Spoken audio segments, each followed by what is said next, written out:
Okay, Shalom, Chodesh Tov. We're now Tammuz, 3 months before Rosh Hashanah. So these 3 months are really a preparation to lead to Rosh Hashanah B'ezrat Hashem. So, and Rabbi Nachman is a famous teaching of Tammuz stands for Zichru Torat Moshe. Remember the Torah of Moshe. It's a verse I think from or Micha or Zechariah. I always forget. But the idea is that a Jew goes through so many forgetfulness, forgetting in his life, especially these summer months where the heat causes you to forget. Why do they create summer vacation? Because people's brains are fried. It's very simple. People are fried. There's no brain. So we have to remember the Torah of Moshe Rabbeinu. We have to remember. And we left off on this point of remembering how Reb Noson goes into it. So we're holding in this letter, and just to recap, this letter was written in the year 1830. The Hebrew date is Taf Kuf Tzadik Aleph. It's like October, November time of 1830, going into 1831. We went into a few details that Reb Noson was going through in his life. We gave at the beginning of the class. At this point, Reb Noson is mamash going with a lesson on the concept of joy. And thank you. And we see in between his letters how he's going to this point again and again. This letter is written to his son Rav Yitzchak. Rav Yitzchak was a very special son, and we'll say it again. He's buried in Tzfat, right, literally next to the Beit Yosef, the author of the Shulchan Aruch, Rav Yosef Karo, and there's a path, and right over here is the kever of Rav Yitzchak, and it's amazing. The story was that the grave was dug for somebody else, and by accident the Chevra Kadisha buried him there. And afterwards he said it makes sense that he should be buried there because this one authored the Shulchan Aruch, and this one his father authored Likutey Halakhot. Rav Noson authored Likutey Halakhot and the Shulchan Aruch, so it's fitting they should be beside each other. Baruch Hashem. And this Rav Yitzchak was very dedicated and devoted and wanting so badly to serve Hashem, but he was a human being. And being a human being, he had many setbacks. One of them is that he had to go and work. He couldn't just sit down and learn in a kollel and daven and learn all day. His father wanted that. Rav Noson wanted this son, Rav Yitzchak, to spend his whole time davening and learning. So he said, if you can take care of my parnasa, I'll do that. So Rav Noson said, I need enough trust for Hashem for my own parnasa. I don't have enough for you also. If you don't have that strong level of emunah, so go and work. But every free second you learn. On the way to work, on the way back, you have a sefer in your hand, davening, learning, whatever. You grab as much as you did. So he was zocheh to have a good job. He had a good job. He was in charge of the local post office in the city of Tulchin, which is also the local bank, government bank at the time. So it was a good job. And he saved enough that before he passed away, him and his wife did Aliyah. They came to Eretz Yisrael. He passed away young. He passed away 2 years after he came to Eretz Yisrael, at around the age of 60, 65, I forgot. His father told him not to go to Eretz Yisrael until after the age of 60. Whatever. Rav Noson foresaw what's going to be what's happening, and he passed away 2 years later. Fine. So this Rav Yitzchak is someone very special, and he valued every letter he got from his father. It's like today an email. Just imagine an email, WhatsApp message from a person you love. Okay, you're anxious, huh? You're waiting to hear from your friend. Hi, how's it going? Okay, that's how Rav Noson was with his father. Every week there's like a letter, at least one letter, approximately from his father to him. And Rav Noson saw how much he yearns for coming close to Hashem, so he took time to write to him. So we're in the middle of letter 31, and in the letter, Rav Noson is trying to remind his son, Nachon, you're crying out to me about your problems and your difficulties and your setbacks, but you have so much more to be happy about. And he started going into details of all the things to be happy about. Okay? So now, the last thing he left off with is he reminded him about the greatness of saying Tikkun HaKlali. We went into this in the last class. Tikkun HaKlali is a major, major gift. It's one of the gifts that Rabbi Nachman gave his life up. He sacrificed his life and his first wife and his 2 children. He suffered to reveal the secret. He goes into this concept how tzaddikim, even though they want to do good, they have to pay the price. For example, Rabbi Nachman brings this example that Rav Chaim Vital, he pressed the Arizal to reveal to him a secret mentioned in the Zohar. The Zohar talks about this concept called the ayala. There's this concept in the Kabbalah of a deer. Very deep, very deep. And even the Zohar says it's forbidden to go into it. And yet Rav Chaim Vital felt so pressed to know about it, and he insisted from the HaEzer to reveal to him. And he said, I can't, it's dangerous. But he kept on pushing. And the HaEzer said, I came to this world only to rectify the neshama of Rav Chaim Vital. He said about himself, I'm here for him.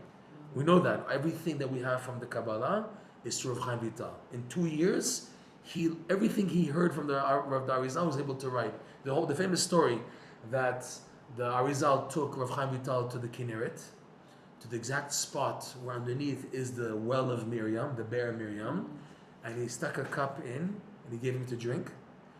And with drinking the story, he says, now every single word I say you won't forget now.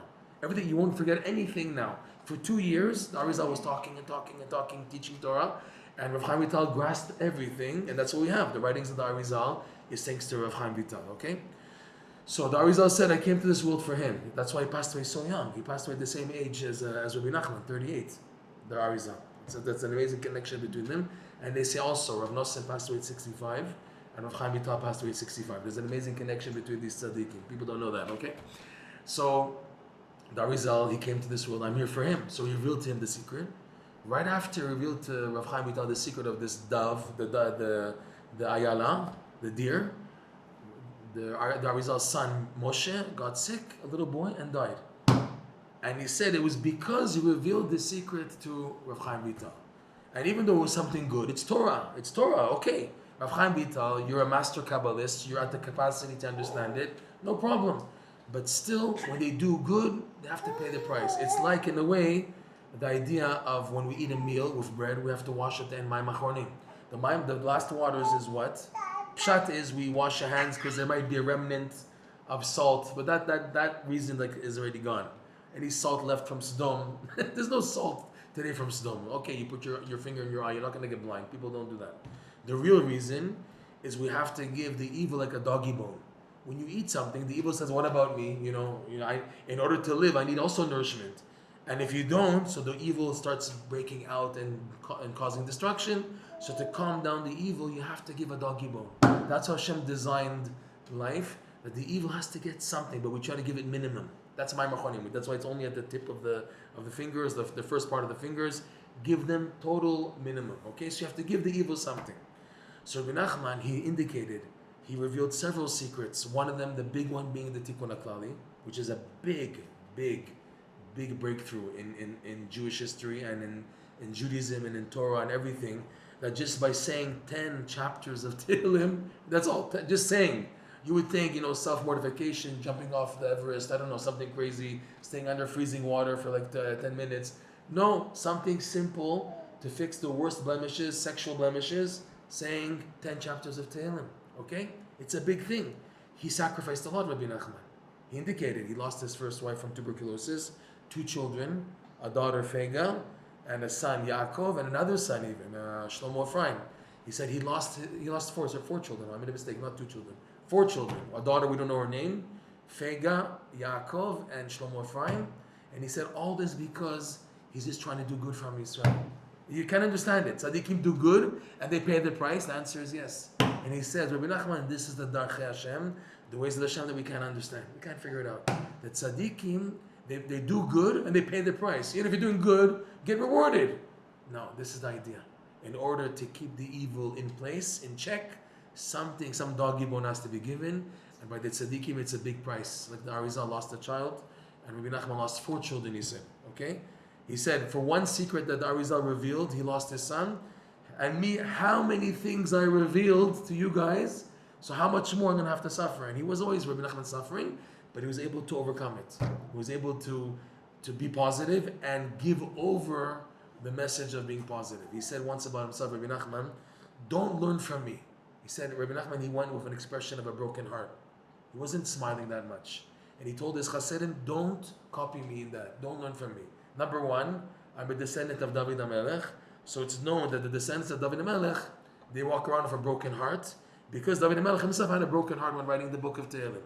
But number 2, which is the main reason, As he said about himself, I'm working hard to make a well-trodden pathway in a place where there was like a jungle and tons of trees growing for thousands of years, like spiritual trees, and I have to cut down the trees to make a pathway for a regular Jew to go in now. The pathways of the greatest devotions that a Jew can reach now is accessible at your fingertips. Hidbodedut, he said, talking to Hashem is an advice that if you do it and you're consistent and you believe in it and you're strong in it, you can reach the highest levels of your Judaism, of your existence. Crazy. You can reach the highest levels. Anything that you're reaching for, that you want what's the word? There's a good word in English. But there's a better word. There's a good word in English. Okay, it'll come to me. Aspire. That's your aspirations. That's the word. Anything you want to aspire, you can get through just by talking to Hashem. What does talking to Hashem require? Just moving your lips. Being alone and talking from the heart. You would think Kabbalistic meditations, kavanot, yichudim. No, all that on the side. Now, every Jew, even a Jew who has no background at all, he just knows that there's a God and he can talk to Hashem. That's the way now. For that to happen, he had to work hard to make it happen. He had to make it way accessible that every Jew can do it. Even the guy who's lost in the, what's it called, in the valley in Los Angeles, he has no Yiddishkeit, no nothing. But now he can connect to Hashem by just talking with simple words, okay? Even a Gentile who believes in God can talk to him also and get results by simple words, not just reading a text, by talking to Hashem. So he said about himself, I'm working hard, killing myself to make a pathway, and it's effort. So that's why I'm not smiling. But you guys, you have to always be b'simcha. And you're going to see in Reb Noson's letters, Reb Noson is always talking about being b'simcha. Nachon, you have to cry to Hashem. Nachon, you have to open up your heart. You have to confess. You have to regret. But above that, and after that, has to be simcha. It has to be followed by simcha. You have to end the meal with dessert. There has to be dessert. What's the dessert? What's the sweet, the nice chocolate pie and the pumpkin cake and everything? That's the simcha. I'm leaving off of a good taste. Visit Hashem. This is what is emphasized. So now Reb Noson, he mentioned many things to his son to be happy about. And one is that says, Baruch Hashem, you say Tikkun HaKlali. In Breslov, the custom is, but it's a logical custom, is they try to say Tikkun HaKlali every day. Rabbi Nachman instituted it. I'm going to say this again over again. I said in last class. Rabbi Nachman instituted Tikkun HaKlali on, God forbid, that a man has a mission, a nocturnal mission, on the same day to say it. Chas v'shalom, you should say it on the same day. But in Breslov, they say it every day. Man, woman, everybody. Okay, I even know Goyim will say it. What can I tell you? Even non-Jews are saying it. Okay, what's the idea? It's a gold mine. If it can rectify the worst things that a person can do, which in the Torah is called Pagama Brit, the covenant, which is sexual purity. Brit is Gematria 612. Right? Bet 2, Resh 200, Yud 10, Tav 400. 612 plus 1 for the word, that's 613. It's one mitzvah that's like all-inclusive. Includes everything else, okay? We're told idolatry is like the big thing. But this is another format of idolatry, which is why in the book of Mishlei, and in Yechezkel and Yeshaya, Yirmiyahu, they always compare idolatry to a man who's going with an illicit woman. Illicit relationships and idolatry, they're synonymous. You always see the prophet saying, you, the Jewish people, were like a woman who betrayed her husband. Well, what's the connection between, morality and Avodah Zarah? To show, yes, it's connected. Just like this is all inclusive, idolatry is like denying everything. So too, Pagama Brit, of the covenant, is also an all-inclusive blemish. So in Breslov, they say like this: if it can fix the worst things, then all kol sheken, all the more so, it can help for tiny things. So for that reason, it's a custom to say it every day. You have to be stupid not to say it. I'm sorry to say that, but it's like a gold mine. You have like $1 million in front of you. No, I want to do other things right now. Oh, come on. You have $1 million right now, like a gold mine right in front of you. You wouldn't take it. That's why it's emphasized that it's like the basics of Breslov teaching. Say Tikkun HaKlali. Whether you're Breslov or not Breslov, who cares? Say Tikkun HaKlali. It's for your own benefit. You're in the game. But I have the book of Tehillim. Okay, you have the book of Tehillim. Have a Seder in Tehillim. 150 chapters, no problem. Break it up in the daily, the weekly, the monthly, whatever you have. Okay, two kapitlich a day, whatever you do. But besides that, make a big emphasis to say Tikkun HaKlali because it's a big benefit. So Reb Noson is reminding his son, you say Tikkun HaKlali. And then he caught himself. This is where we're holding. I'm just going to recap and then to get to where we're holding. So Reb Noson says like this, and he's astounded about himself. Re'eh b'ni chavivi niflaot temim de'im shenatan zikaron v'shichecha belev ha'adam. He's saying he just realized he never reminded his son. You say tikkun haklali. It's like one of the things he never thought to remind him about. And it's something so big, and yet he's doing it, and he's reminding him about it, so he should be happy. Even though you are as you are, but you say the tikkun haklali every day. Re'eh b'ni chavivi, see my beloved son, the wonders of Hashem, who's called Temim De'im, the one who's complete in knowledge, which is Hashem, that he gave to man to remember, memory and forgetfulness in the heart of man. Because he's saying about himself now, look at this, I forgot totally all these times to remind you about this, and now I just remembered about it. What's wrong with me? He's saying, Ki alo ze kama pa'amim shechizakticha bidvarai velo izkarticha lismoach b'inyan ha'asara kapitir te'elim. I just want to make a note that in the English translation, it's different than how I'm going to translate it right now. It's very interesting. He's saying it like this. It makes more sense the way we're translating it here. He said, because behold, it's already many times that I strengthened you with my words, and I never remembered to make yourself joyous in this concept, this inyan of the 10 chapters of the Tikkun HaKlali, the 10 chapters of Tehillim. And I never thought of reminding you about this, and only now I think about it. Like where was I all these years that I didn't think about reminding you to be happy that you say Tikkun HaKlali? As if to say, if you came to this world just to say Tikkun HaKlali, it would have been enough. That's how big it is, okay? It's not a joke. Ki hakol asa yafeh be'ito. Hashem did everything in its right time, that only now I'm mentioning it. Shiyuchal koach hashichecha lehashkiach et ha'adam davar haragil bo. That Hashem made it, that the power of forgetfulness comes in its right time to even to make a person forget about something which he's so accustomed to doing and so important, and yet he forgets about it. It's like it's right in front of your eyes, and you don't even think about it. But everything is for an amazing good. Why? Because when you do remember it, when you do take it to mind, it comes with such a wham, a punch. Wow, I'm taking for granted that I have this thing that I'm doing every day, and I don't realize it. I'm not happy about it. Because again, in this letter, again, the point is, Reb Noson, the letter began that Rav Yitzchak is worried about being drafted to the army. He said he had rumors that they might be drafting him. And Reb Noson told him, you're over the age, you're not going to be drafted. And so why are you worrying about it? And he says, this is like a yetzara. A person's afraid about something that's not going to happen, and they're still afraid. You see, I can't daven, I can't learn, oh my God, I just taking but it's not going to bother you. But you're worried, maybe it might happen. So Reb Noson is trying to get this out of your system.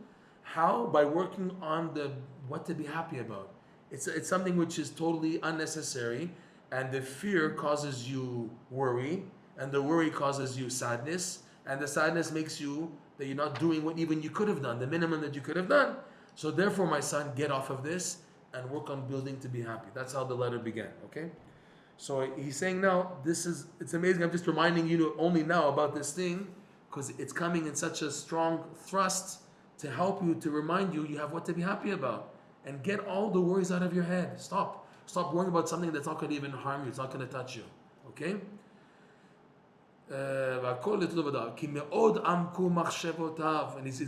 Noson so amazed, like he forgot to tell his son about this, and he's just amazed how Hashem does this purposely, that you have something which you have in front of you all along, and you don't value it. It's right, it's accessible, it's every day with you, and the worries make you get so sidetracked that you forget to value something which is so in front of you, right? Like they say, you get up in the morning, that's the greatest gift. There's a famous bumper sticker from the Rav Arush, wake up in the morning and everything else is bonus. You give thanks to Hashem, you woke up, everything else. That you woke up in the morning, most people, they get out of bed, they forgot to say Modani even. Everything's like upside down. Shem Yerachim. We have to value the tiny things. They're not tiny, they're big things. And there's in front of you, and you have them every day. So why am I not valuing it? Because the worry blackens your sight. Like we said in the last class, the Yetzirah is like a tiny coin, but he places himself right in front of your eye. So he blocks everything. You don't see the light, you don't see the sun, you don't see the grass, you don't see little kids, they have little children and grandchildren, and you're stuck just worrying because this black little is blocking your view for nothing.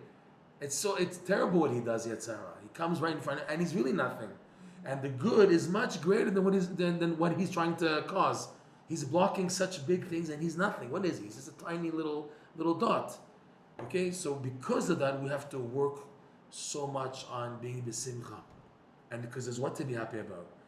When you start the role, when you start valuing the good things, all of a sudden Hashem sends you this and this and that. You begin to remember you have a lot of good things, and they outweigh what you're worrying about. Yeah, but I don't know if my daughter's gonna get a shidduch. Yeah, I don't know if my son's gonna do tshuva, if he's gonna come back. Okay, but one second. All the 500 million things in your day, they don't matter. Come on. Yeah, but this is weighing on me. But what do you mean weighing on you? You daven, you put on tefillin, you did tzitzit, you said a bracha, you said kriyat shema, you gave tzedakah, you kept Shabbat, you did it Netilas, you did a chesed, what? That's like nothing. Yeah, but what? Leave it. Don't take something small and make it 5 million times bigger. That's what Yetzirah does. He takes something which is really small, and he makes it like so heavy that it's draining now. Oh, I have no koach. I just man, come on. That's what Reb Noson is working on this letter. That's the goal. You have to work on being the positive. Why? Because if you let the negative in, it's going to take over, and then you lost your day. You lost your day. You lost your week. And the people, for example, like overindulging. They want to try to lose weight. So a little tiny thing gets them worried, so they go straight to the chocolate bar. Or the guys with cigarettes, they go straight to the cigarette. Because a little pressure, oh no, my life is over, it's finished, and they just run to do. So why is that happening? Because we let the worry in. Why do we let the worry in and let it have such an influence? It's because we're not working on the opposite, on being besimcha. If we're working a lot on being besimcha, the worry can't find like a crack to get in. There's a worry, there's a problem. Okay, it has its place. The place of the worry is in my time to talk to Hashem. My time for Yibodu. They have this nice expression in Breslov. They say the Yetzirah comes 23 hours a day. What about this? What about your bills? What about the Shalom Bayit? So we say Yetzirah, my office hours is from 10 a.m. to 11 a.m. That's my time for talking to Hashem. I want you to come then. Now you leave me alone. I'm busy doing other things right now. If you want to sleep, here's my bed. You can sleep in my bed. But you come to me at 10 a.m. to 11 or whatever time you do it bodedut. That's my hour. It's my office hours to receive your tulunot, your complaints and your worries and everything. Now I'm busy going to shul now. I have my Gemara class. I'm at work now. I'm listening to music now. I'm educating somebody. I'm busy now with the things now. Don't bother me now. You have your hour. Okay? It's easier said than done. But when you work on that, when you work on the simcha, he says, Rabbi Nachman, something amazing in Rabbi Nachman's wisdom. He says, when you have true simcha, then it's easy to open your heart, to have a broken heart. If you have simcha during the day, so when the time comes to open your heart, you can open your heart. And vice versa. When you really open up your heart to Hashem, then you can be besimcha the rest of the day. A can lead to B, but there are times when B leads to A. You have to see each day has its challenges. Where are you going to juggle? Are you going to start from A to B, from simcha to a broken heart? Or it's not happening, so you start from the broken heart to come to simcha. Depends. Each day has a different challenge in that inyan, okay? But the point is that we have to, Reb Noson is trying to educate his son. Don't let the worries overpower you, and make you submit it, and then you lose everything because of it. It's not worth it. So he's going back into these amazing points, and he says now like this. This is like after saying the Tikkun Klali about the forgetfulness. Okay, we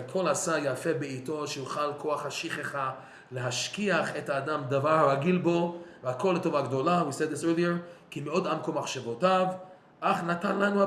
Hashem gave us the free choice. You can choose. ועלינו להזכיר עצמנו בכל פעם את כל הטוב אשר גמר עמנו בעניין הנורא ונשגב הזה. He said the free choice to choose to think about the good things and be happy about them, or to worry about the bad things and to fall because of them.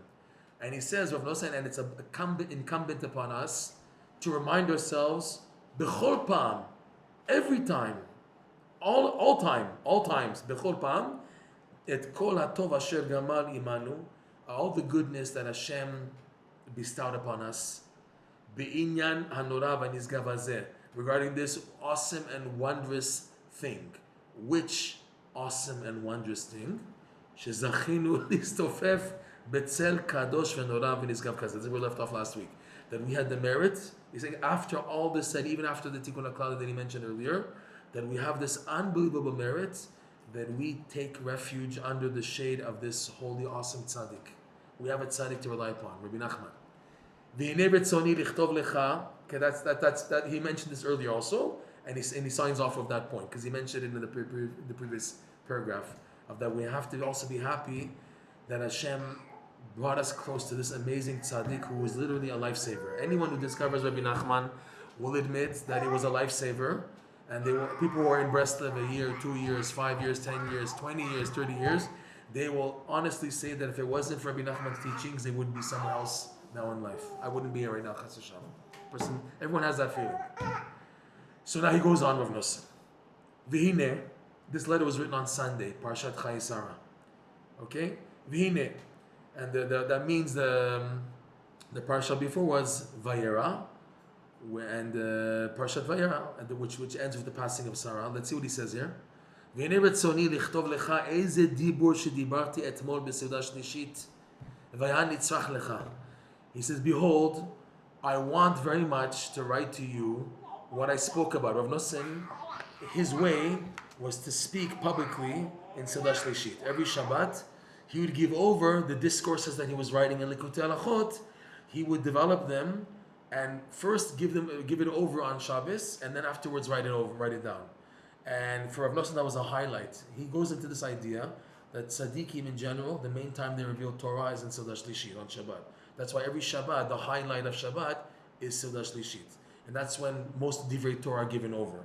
Friday night, some shuls have like a little 1 minute vort, the rabbi goes up and says something. Shabbos morning there's kiddush. There's also like divrei Torah. In Breslov, for example, they have a kiddush and they give over Rabbi Nachman stories. But the highlight is Shabbos afternoon.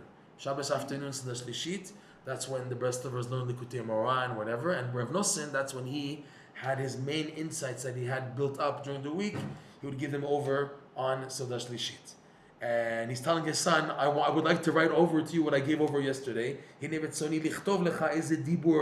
Just one word, one dibur that I spoke yesterday, Seudah Shlishit, and it's very needed for you. You need it, it would be very necessary for you to hear it. Tfilat shacharit higia. But now it's already time for davening shacharis. This is something so common in Reb Noson's letters that he's writing his son a letter right before shacharit. What's unique about that? By men, when they wake up to go to shul, there's no time to waste. According to halacha also, you're not allowed to waste time. When you wake up in the morning, it depends when you wake up, that's the thing. Okay? Most people, if you wake up already after Alot HaShachar, you're not allowed to do anything. You're not allowed to check your bills and do this, and then let's check your WhatsApp messages, and a man has to go right to shul. Anything which is a preparation for davening, such as going to the mikveh, whatever, okay. But anything else, you can't now make an appointment at the Kupat Cholim and this and that. You got to go davening. Obviously, there's exceptions. There's times when you're being squeezed and you woke up late and you have no choice, so things happen, okay. But ideally, there's no time. So Reb Noson, so you should know, his schedule was normally he would wake up at midnight. Wake up at midnight, stay up until shacharit. This is a winter night, a Ukrainian winter night. Parshat HaEzer is October, November time in the Ukraine, 1830. So it's already, the night is nice and big and chunky. Like Chatzot could be at 11:30 p.m. or mid at 12, and Shacharit could be in the Ukraine 6, 7 in the morning. Okay, so Reb Noson and the rest of our Hasidim, when that happens, it's Gan Eden.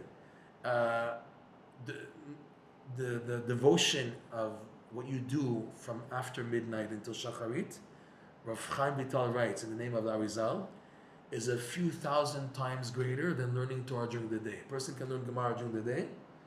Learning after midnight is 1,000 times greater. Friday night, Shabbat after midnight, he says 10,000 times greater. It just goes higher and higher and higher. After midnight is gold. Someone who's tasted it knows that. The majority of the people in the world, They have no clue what chatzot is. People are up until after midnight. People go to sleep at 12, 1, 2 in the morning. And the breslevers are waking up, or the people who know about chatzot, they get up at chatzot. They're waking up, these people are going to sleep. Okay? Reb Noson was someone who was fortunate to get up for chatzot. Even when he was raising his kids, and he would get like 1 hour of sleep, he was like a warrior. He'd be like, he would go to sleep at like 9, 10 p.m. and then wake up an hour later. Obviously his head would be hurting probably, but he would hold on. And then you rest a little, you have no choice. But he was very strong on the devotion of chatzot. Rabbi Nachman himself told him that he should work on being strong and getting up at chatzot. Okay? So for Reb Noson to take out from this golden time, he had his seder of learning Shulchan Aruch, Hitbodedut, Tikkun Chatzot. He can fill up 6 hours of a lot of devotions, and it's precious. You don't want to waste that time. You don't want to waste a second. I know by myself, for example, if I have the merit to get up at midnight, every second is precious. There's no time now to like take a sip a cup of coffee and schmooze and do stuff. There's no time for that. It's just every second is gold. It's a gold mine from midnight to shacharit. And yet Reb Noson takes out time to write letters to his son in this time. And he says many times, it's because of your love and you're wanting to hear from me, pushed me to write a letter. Like it's not his normal way to write a letter before shacharit. Why? Because the whole build-up from midnight to shacharit, it's a preparation for shacharit. When you get up, anything done after midnight until shacharit, it's considered a hachana. It's a preparation to get up for shacharit. That's the ideal thing, okay? And if not, then whenever you wake up in the morning, everything has to be a preparation. If it's the mikveh, like we said, whatever. So Reb Noson to go out of his way to write a letter to his son, that's showing you he's sticking his neck out for his son, how much, because of his appreciation, how much he knows his son loves his letters, and he knows that he has to write the letter now, because if it's not going to be now, it's not going to be afterwards. So Reb Noson would go out of his way to write letters to his son before shacharit. It's so funny. And he says it in many letters. It's before shacharit, and I have to daven now.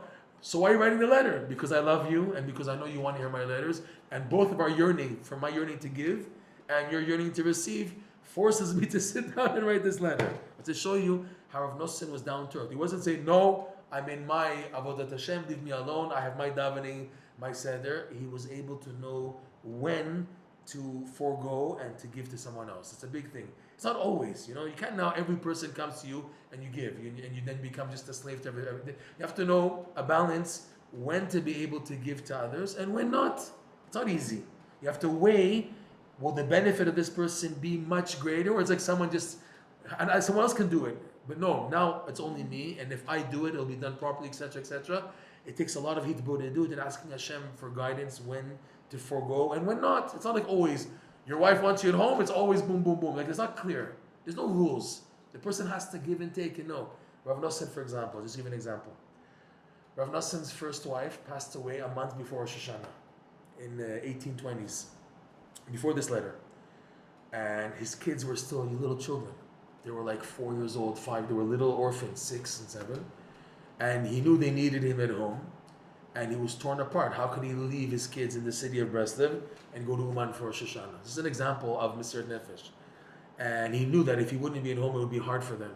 Because they just lost their mommy. And I also know that no daddy. Back then, I'm saying mommy and tate, whatever, in Yiddish. Fine. Mommy and daddy. For him to leave his kids right after they lost the mom. And he waited, and in the end he went. He said the loss of Rabbi Nachman's Rosh Hashanah is an eternal loss.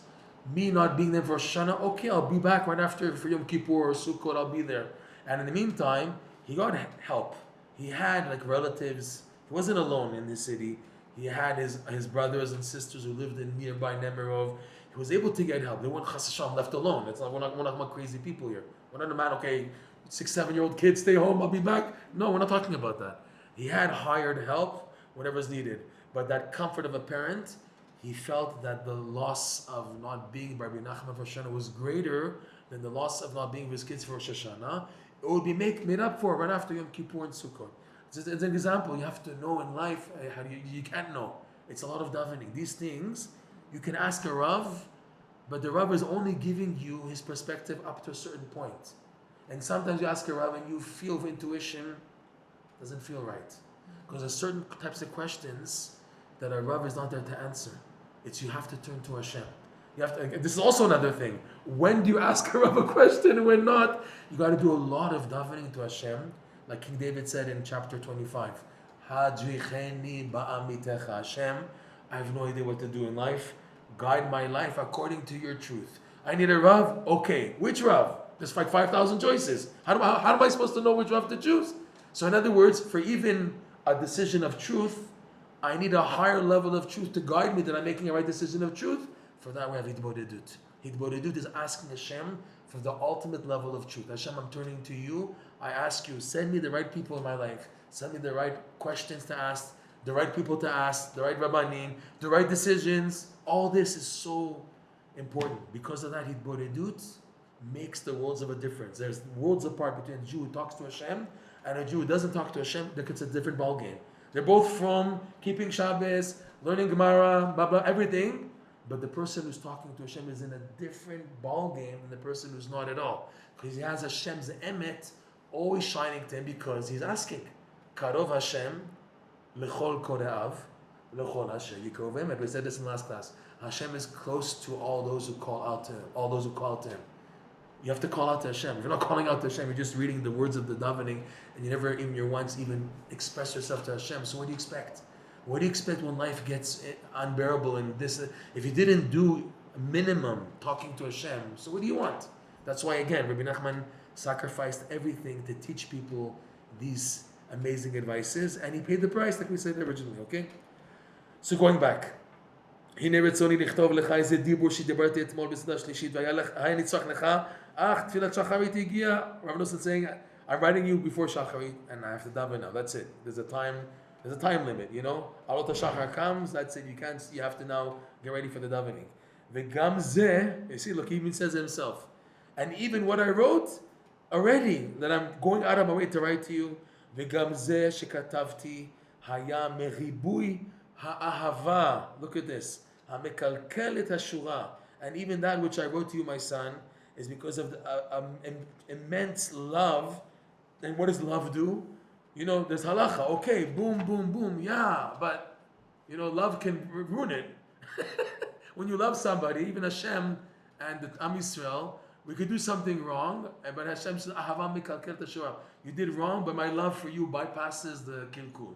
So he's saying also, you know, I have other things to do to prepare for shacharit, but sometimes the love for me to give to you, my son, and your love to receive from me, it pushes everything aside. Ahava mikalkelet et hashura. Okay, it's an amazing expression. And then he says, ve'od chazon lamoed im yirtzeh Hashem. Ben Bezat Hashem, there'll be another time to continue writing what I wanted to tell you that I gave over in Sudash Tishi. There'll be another time for this im yirtzeh Hashem. It wasn't ever lost because Reb Noson eventually wrote it into his book, Likutey Halakhot. What he spoke about in Sudash Tishi was eventually written. Just it would have been better that he wrote a personal letter to his son about it. He said, and there'll be another time for that. Okay, and he concludes the letter.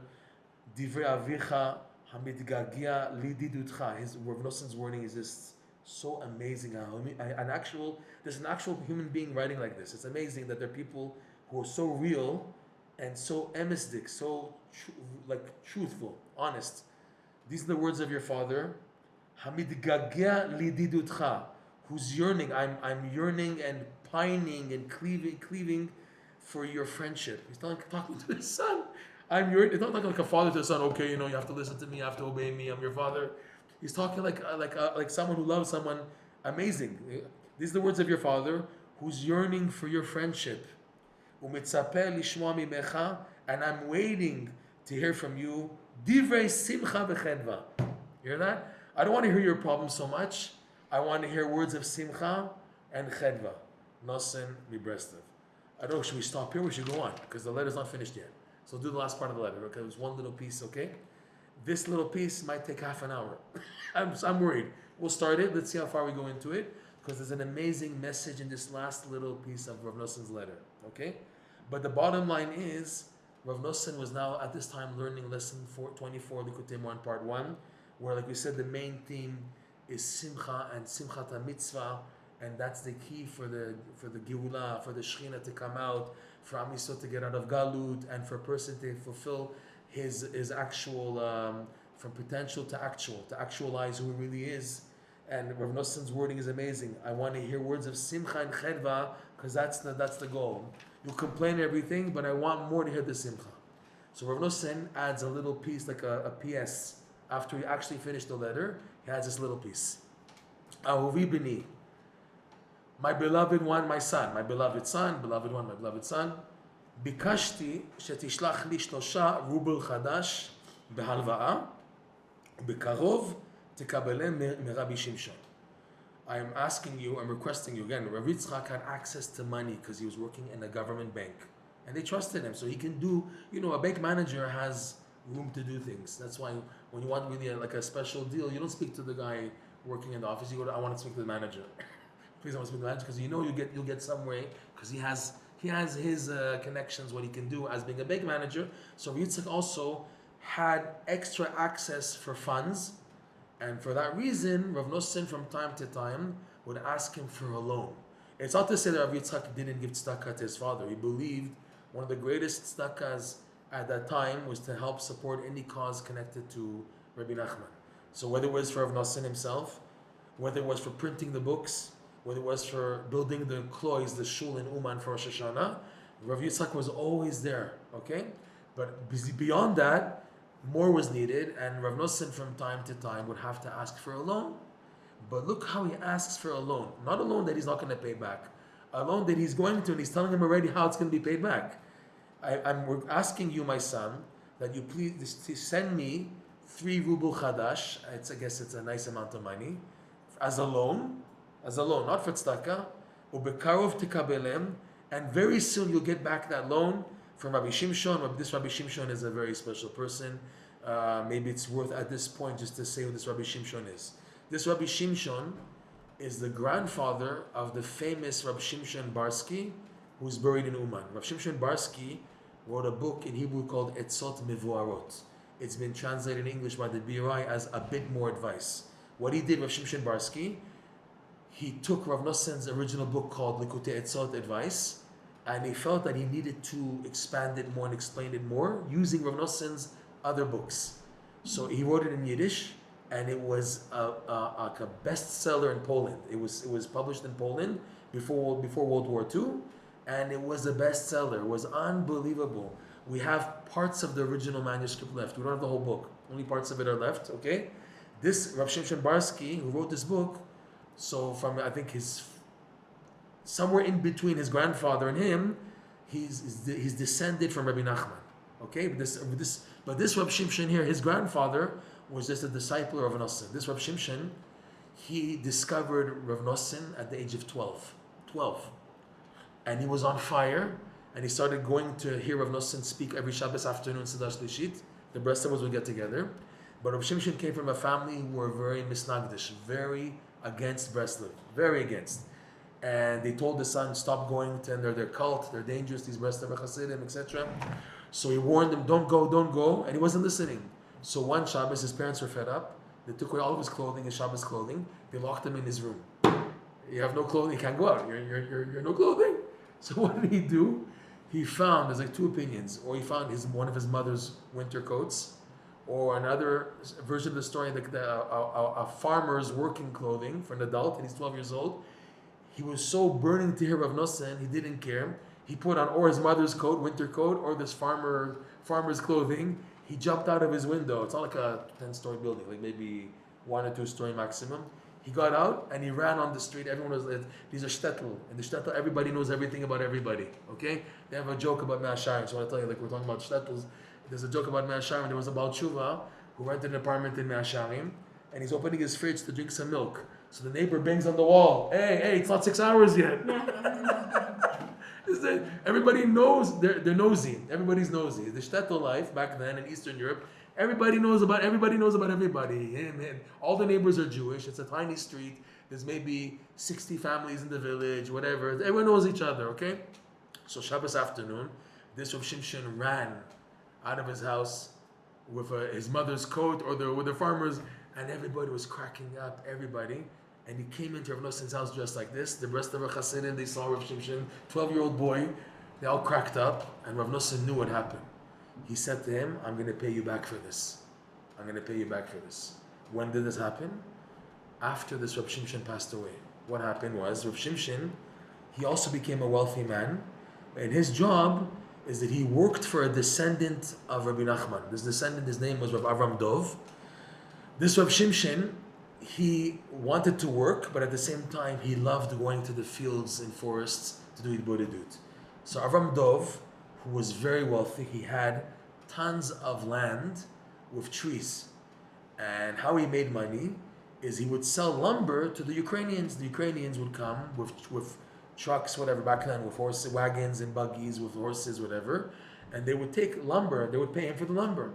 So he needed just a Jew to be present to oversee. He couldn't be all day, and you can't come every day, and they has tons of forests. Like, Ukraine is big, just imagine how big Ukraine is. So like 20 acres, I don't know, 1,000 acres, I don't know, a lot of land this Avram Dov had. He needed a Jew to oversee when the Ukrainians would come to cut down the tree and to pay. So he asked him, "You want to take this job?" He said, "Gan Eden, for sure." He said, "We'll move your family to a close by Jewish village. You stay there all week. You come home for Shabbos, okay? And everything's set. Everything's made." Excuse me.